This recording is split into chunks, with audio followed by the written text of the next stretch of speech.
Hi, and welcome to Drawing with Steffi.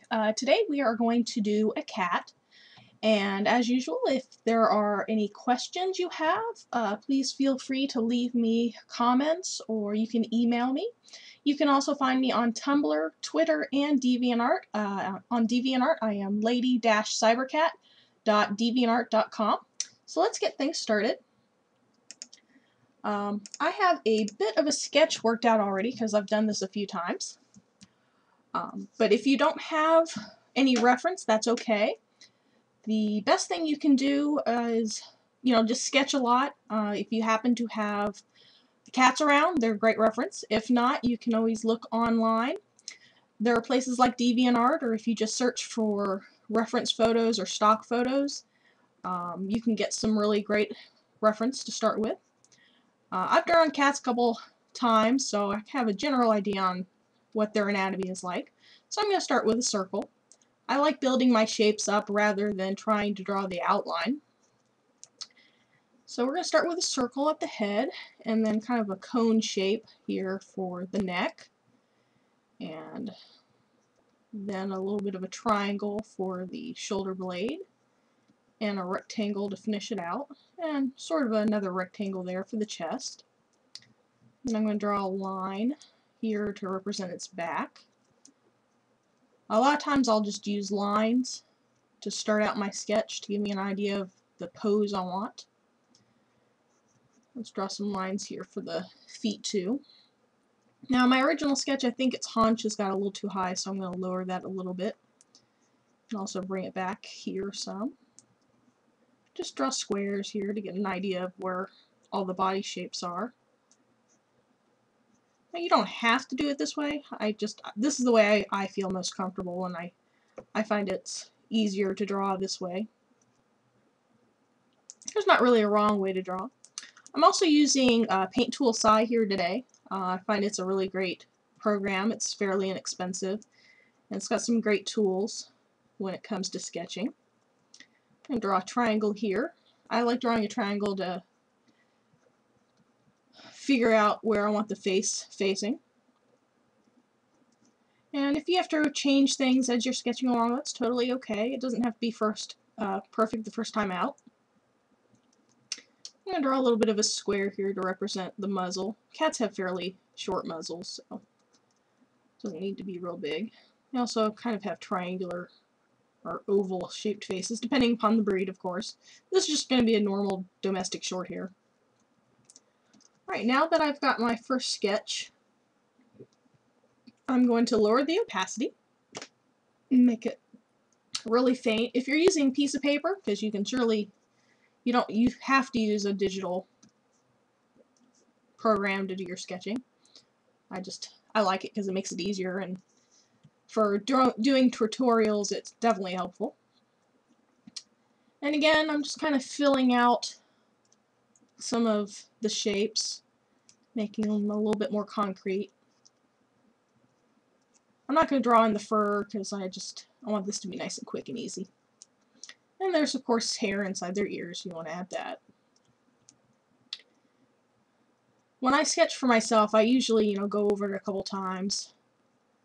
First get the idea and the shape, and then do more details as I go on. And cats have fairly, it almost looks like eyeliner on them. And of course they've got their slit pupils.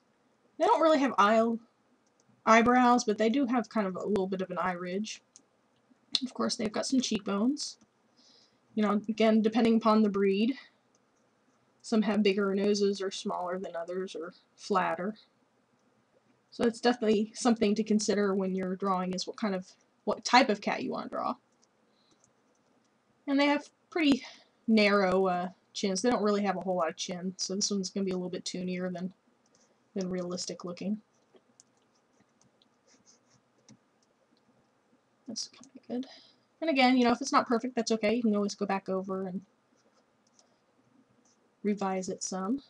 And you want to make sure their ears are kind of rounded at the top. They don't come to like really hard points, unless of course there's like a little spike of fluff.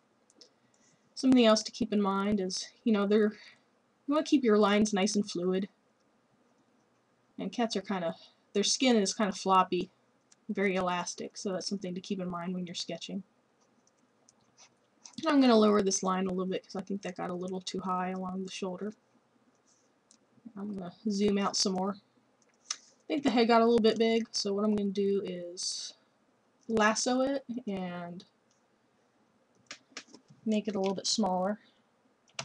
Just a tad. That's another reason I like to sketch digitally, because it's easier to make changes instead of having to erase the whole thing and start over. And put a little bit of rough there, and I'm gonna lower that down some because I think that's still too high. There we go. And then add in the lines for the leg, and they have a little bit of a wrist there. And draw on the paws. And remember, cats don't have their claws out generally. They bring them into their toes. But sometimes you do see the little line for where the claws come out, so you can stick that in there if you want. A little bit of a dew paw. It's kind of their thumb. This is a nice fat cat, so we're going to add a little bit of his stomach. And when they're sitting down on their haunches, sometimes there's just a little bit of a pudge right here. And bring his toes down a little bit further. And a little bit of his foot in the back. I'm not going to draw over the fur really, I'm just going to get the basic shape here. But there's no reason you can't later if you want to keep sketching. This is not on inking and line weight. This is just on the form. We're going to give him a thin tail.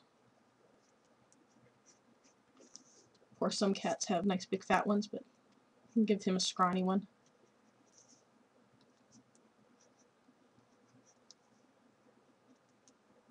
Thin up that leg a little bit more. And you just kind of go back and forth. Kind of make... It's totally okay to, change your mind on where you stuck a line. Make that a little bit lower. There we go. I'm going to remove my underwork so I have a better view of what I've done here. That's not bad.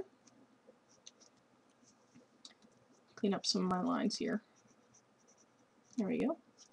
And we're going to add some whiskers. They've got whiskers on their eyebrows. And you can put some little dots, or you can just draw a line. Usually the little whisker pads have some lines or some dots. Put in the whiskers there. Whiskers are very important. And that is how you draw a cat. I hope you enjoyed this tutorial and found it helpful. If you have any questions or comments or suggestions for future tutorials, please leave me a message at here on YouTube, or you can visit me on my site on DeviantArt. Of course, you can always email me at cybercatgraphics@yahoo.com. I hope you have a great day. Bye!